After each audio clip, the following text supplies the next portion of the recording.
All right. Thank you for joining us on Positive Waves today. I'm Matthew Collinson. I'm Joseph Somma. Today, we're going to talk about masculine energy and diving into the realm of what it's like to be a man these days and how we feel that we are progressing as men going towards the future and what effect we'd like to see on that, because I think it's an important subject. I feel like we've been had a lot of energy coming at us from many directions. I understand that as we were a younger species, we definitely had problems with masculine and feminine energy, really, I think. And we are just learning how to handle that energy, I feel. And it's really starting to become an interesting paradigm for me. I'm learning a lot. I joined a men's circle a while back, and I've been learning a lot about what other men go through and what they've been feeling and how they feel about the general society. What is your take currently, Joe, on that masculine side of energy? Well, there's so many ways that one could take this topic. So, I mean, first of all, I would just like to throw out there, what is the masculine energy? And from what I know, it's the doing, it's the action, it's the getting it done. But it doesn't say much about the thought process, the thinking, the how you feel about doing that which you're doing. I mean, most of us men, we wake up every day, we go to work, we work our butts off, we come home and then, do what we do at home. But is it what's making us happy? Are we actually enjoying this lifestyle? Why can't we be more open, like you touch base with the feminine energy? In the Diamond Matrix School, we're taught to listen to both the masculine and the feminine energies, because we all have it within us. Men and women have both energies within. So when we're out here doing and trying to get things done, a lot of the times it's like we're not fully thinking about it or fully aware of what we want the final outcome to be. So when I think of this masculine energy, it's tough to really pick a place to start with this topic, because it can go, like I said, in so many different directions. But knowing that it's the doing energy, the action energy, it's like I almost want to say we need to slow down. We need to stop trying to do so much. Take that time, as we talked in a previous episode, of going within. What is making your heart happy? What is filling you with joy? What is your passion? If you can't answer any of those, I do recommend that moment of silence to go within your heart and listen to yourself. Start doing what makes you happy, because we're out here running around trying to make life happen for us. And majority of the men I know are absolutely depressed and miserable. They feel they don't have a life. They feel they're a slave to a relationship. There's so many in-depth feelings that us men are going through, and we're constantly taught that we're not allowed to share these emotions. And well, I've learned firsthand that it's way easier to live life expressing these emotions, being heartfelt, showing your friends you care. Like Matthew and I, we've had a few deep conversations, and I mean, we've really only known each other about a year and a half or something like that now. I mean, it's not been that long, but the depth of our conversation has gotten so deep, basically. I don't know another word. But it's because we both don't have that issue with sharing ourselves, with sharing from the heart, with digging into that raw emotion and not being afraid to speak about it. Yeah, I totally agree with everything you said. I think the law of gender is important to remember. There's masculine and feminine in all of us, regardless of what you are in this current space. Mm-hmm. and we each experience life in a different way, but there are definitely traits that are passed down, and that Eckhart Tolle calls it our pain body as men. Mhm. Essentially, it's our pain body, and what that pain body does is it comes down from the generations before, and we're taking it onto ourselves to still be that way. Yeah, And that's where the awareness and the choice comes into play. And once you've learned some techniques on how to portray your masculine side in a safe manner, in a productive manner, in a happy manner, in a loving manner, I think it becomes essential to be able to portray both sides of yourself. There are times when I come down and I'm softer for a reason, and when I'm talking to a feminine energy in particular, I have to get a little quieter because I'm too loud and too forward sometimes, because I have a problem with not just being who I am. I just tell the truth how I see it. And that's gotten me in a lot of trouble in the past. But it's because I feel like I was taught as a man too that I need to put myself out there. If you don't put yourself out there, you're gonna that sucks, because you die with regret.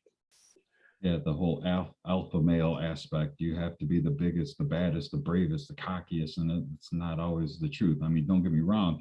There are situations in life where you do have to stand up and be ready for whatever's about to Battle. happen, but that's not every situation in life. As you said, there's times where you're in that feminine energy, like date night with the wife. You're not wanting to be all beaten on your chest, being all cocky. No, your woman's not going to Well, enjoy it. sometimes, because they do enjoy that part of you as well. But They that's what I want was to see saying by you every do that situation. kind of thing.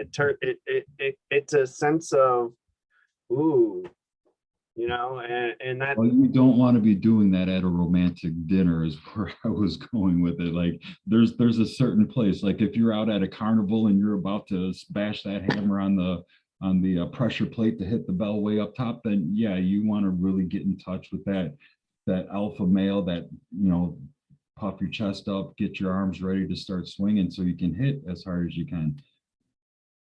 So there are points where we have to pull that alpha male out or that feminine energy out. And there's times in life where we want to pull that inner child out as well and go have fun and enjoy and stop being so self-conscious of, oh, I'm a man, they're going to look at me funny because I'm swinging on a swing or something. Like, who cares? Whatever passion you have, whatever your heart's calling for you to do it without fear, and just know that you have the ability to stand up or to raise that voice or to be stern with your boundaries of, hey, I'm going to do this because this is what I want to do. Exactly. I feel that. And I think we need to also, as men, look around us and see who we look up to too. See who we're paying attention to, because who we're paying attention to is going to affect what we do with our lives, because everything goes into us as an experience and we take it in whether we know it or not, and it's going through our subconscious, and then it produces the result, whatever that result is.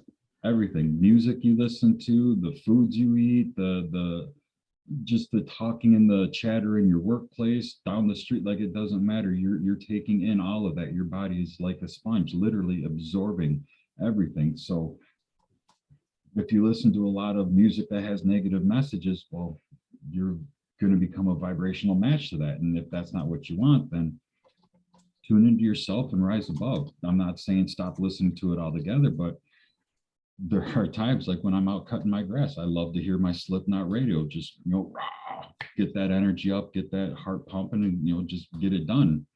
But that's not what I choose to listen to all the time anymore, because I've noticed it does change my attitude. I have types of music that I can listen to and become angry instantly. And it blows my mind how it happens, but it's literally because we become a product of what we are taking in. Yeah. I think it's okay to demonstrate it sometimes, because sometimes we need that release because you have to celebrate both your dark and light sides. Yep. We have two sides, just like male and female, yin and yang. I love that story of the two wolves. You've got the white wolf and the black wolf, and it depends on which one you feed more and all. Yeah, that's a great story. We should throw I that know, in. man, it blows your mind. I love that story. Mm-hmm. Do you want to tell it real quick for the audience? So I'm trying to think, like, do I actually know the whole story? I know it really talks about just a synopsis. The two wolves within you, and you've got the white wolf and the black wolf, and obviously one represents the light side, the other represents the dark side. But it basically talked about how life is truly just that simple, where whatever wolf you choose to feed is what you will become. So if you're always feeding the dark wolf, you know, you're going to be feeding those low-lying vibrations, those things that make you angry, frustrated, selfish, cocky, egotistical. Or if you're feeding the white wolf, you're going to get those higher vibrations, that the love, the peace, the enjoyment, the passions. It was, to me, it was just a beautiful story that really touched my heart and really helped me change my perspective on the things I have around me in my life. I've gotten rid of quite a few friends that only fed that dark wolf. And I've told them flat out, listen, I can't be around all this negative energy all the time. I don't like the person that's making me remain. I want to rise above. I want to live a life where I wake up every day and I'm happy and smiling, even if things are rough, because I don't want to be focusing on what's bad all the time. I want to be focusing on what good is coming to me, because bad or not, it's still a lesson in there which can help you grow. So it's really all good. It just is how you take it. See, and that's where I like the whole surrounding yourself with people. You get to choose who you surround yourself with nowadays. You really do. And if you don't feel you have a choice, try again. There's the internet now. The internet allows us to surround ourselves with people around the world. I literally talk to people in all around the globe at this point. How about you, Joe? Yeah, being part of Noble Goldman, it really has helped us stretch our arms around the world and just greet and hug new people. Granted, it's virtually through Zoom calls and whatnot, but to literally get the experience of meeting people from all around the world while really never leaving your house, it's amazing. I mean, learning cultures, learning ways, understanding, you know, why things are done this way on literally the other side of the world. It's mind-blowing when you can actually open yourself up to receive that there's more out there than what you are accustomed to. Exactly. And this is where I feel like men could like capitalize on that. Essentially, they can choose to start surrounding themselves with other men that they want to be like what are pieces, because everyone we surround ourselves with is a kind of a reflection, even though it seems like we're all reflections of each other. It's so funny, and it's a blast to talk about, like we're all one and that kind of thing, and that we're all little antennas going around the earth. I think it's so much fun that we can bring the people that we really truly want to be around for the next 10, 20, 30 years and work on so many various projects like Positive Waves, for instance. And I also just got invited to be able to publish in a book as well. That's coming out here in a little while. And that's, again, thanks to that community. It's all about creating these various forms of creation and taking what we have inside of us and sharing it. And I think that's important for the masculine to be able to share like that. I think by getting more vulnerable, by showing our pain and diving into that pain, it allows us to grow in a manner that will have such a great effect in our lives if we can just stop with this nonsense of non-feeling. Right. That's something we all need to recognize. I'm honestly, not just men, but all people. We all go through this hell. We all do. And for each one of us, it is literally our own personal hell. It's the worst or whatever that we could imagine going through. And we sometimes put our own selves through it because of our thoughts, our actions, our choices, and what we choose to surround ourselves. But we literally all have to go to get into those feelings and realize that this isn't what I want, where I want to be. It's like you brought up earlier, the ancestral curses. We live those ancestral curses. Are passed down until one person, I'm one of those because I broke quite a few recently. And you either can continue those traits and pass them down to your children, or you can put your foot down and say, I've had enough. This fucking stops here. And you're in for a wild ride, because that is many dark nights of the souls going through ancestral curses, healing those pain points from the past, those ways that are just so familiar with your family lineage. And when you stop them, you are literally going through hell, through the emotional releases, through the emotional healings. But then you have to create new routines, new ways. Okay. So for me, there was quite a bit of abuse in the household, and it wasn't just my parents, but it was there. And when my son was born, I swore I would not raise my child the same way I was raised. It was not going to happen. And literally just saying that out loud, it still puts the feels in me, gets me all goosebumps and all that. But it's the truth. I did not want him to have that lifestyle. We were not going to go down that road. It stopped with me. And seeing him growing up totally different than I did, it warms my heart. Seeing, more happiness, more laughter, more joy in life than I could have ever imagined having in my childhood.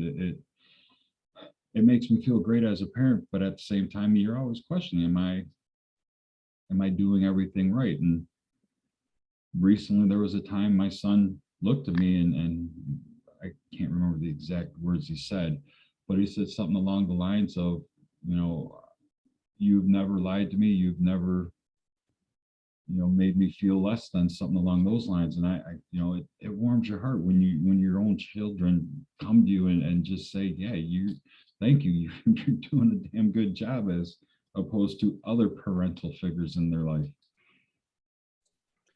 Yeah. That's deep, man. Like I said, this masculine energy can go many places. And I mean, if given enough time and the right keywords, we could literally talk for days on this topic, because the masculine energy has literally been being beat down and pushed into a box for so long now that it's time we stand up and stop. I'm not saying we stop feminine energy. No, I'm saying we get in touch with both. And like I mentioned, the Diamond Matrix Master School I'm currently involved in, we learn to guide through life through our divine masculine, our divine feminine, and our divine inner child. So it's like you're connecting in with the creator. How do we want to do this? And you're connecting in with the action. Let's get this fucking done. And then you're doing it through the inner child and just loving and enjoying every step of the way. And that's really how we need to start going through life. And I hope this call reaches many men and just plants that seeds to open their eyes that there is more to life. You don't have to just sit there drinking beer and watching sports all day and night. You can do other things with your life if you choose. If it's your passion to sit there, drink beer, and watch sports, great. Do what you love. But if it's not, you have the ability to stand up and do what you love. Go within, find that heart space. Listen to your inner child and go do. It's funny you say that, man, because I'm totally not a sports person. Like, I never really have been. For some reason, like, I've never really enjoyed competition. Like with martial arts, I was always just being myself, competing with myself, essentially. I've never like really like gone into it to fight kind of thing. It's just been that self competition and just getting better and better than I am.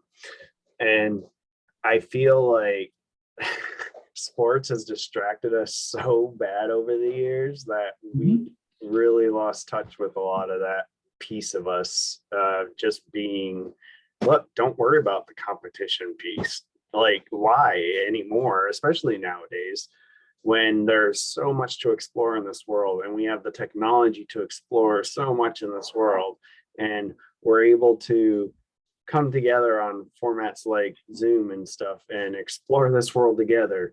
it's so insane to me that we would want to compete with each other when we could work together and create something so much more beautiful. Yeah, I'm with you. I did play sports as a child, and I somewhat enjoyed, the soccer and the basketball, but it wasn't something that I felt that passion for, so I didn't continue. And that's what I'm saying is, if you don't feel that passion to keep doing what you're doing in life, then stop. Find that passion. Go fucking do it. Here's your permission. Go fucking do it. Where did it go? When did you lose it? Right? Like when you were 6, what did you love to do? Seriously, think back to that. I used to love to just look at rocks, pretend, imagine like creating spaceships out of my swing set, create like bombs out of a basketball kind of thing, fake like pretend like science bomb kind of things. Like I would let my imagination rule my mind, and I always have. So it's funny I became your dream concierge. Weird. But it was because I went back to that time. What was I doing when I was like, pretending to be an archaeologist? What was it like when I was pretending to, do this and that? And it's funny because when we get in touch with that piece of us and you find what you used to love to do, you just bring it to now and figure out how you can do it as an adult. And it's so much more fun because now you have a bunch of knowledge to go behind it. So what you just told me is I need to go out and get a trike, a motorcycle with 3 wheels, because I'm disabled, so I can't really hold a bike up. But I need to go get a bike. I need to go ride. Just feel that wind in the hair, just enjoying that beautiful sights around me, not being constricted to a vehicle, not having that luxury of AC. Just go ride, go sweat my butt off and spend hours on the road and just see all the sights I can see. They've got some really cool open vehicles too, man, whether it's a trike or quad, or they've got like really open, like neat cars. Side by sides are sweet. And it's great that this came through, because while you were talking, I pulled a card out of the Dream Oracle card deck, and it's purse or wallet, but it says pursue your wealth. Literally, pursue your wealth. I don't know if this is going to come through that well, but literally pursue your wealth. It's not your paycheck. It's not your 9 to 5. It's your wealth. It's what your riches are. Is it time with your wife, time with your kids? Is it time earning money off of that hobby you enjoy that you don't think you can make a full-time job? Pursue your wealth. That's pursue your passion. That's pursue what warms your heart. I love that card pull for our audience today. Thank you, Joe. Appreciate that. Yeah, for sure. And once we got our Facebook group up and going, we can start posting these pictures in the group as well. So when the camera doesn't pick up too well on it, our viewers will be able to see it for sure. Awesome, man. That sounds great. Well, I think that was about all I had for this episode of Positive Waves. Did you have any last words, Joe? As I said, we can go even deeper into this topic, but yeah, I think this is a good little bit for our viewers to start with today. So thank you all for listening. I hope you all have a wonderful day. Dream big and go after what you want, what you love, all your passions.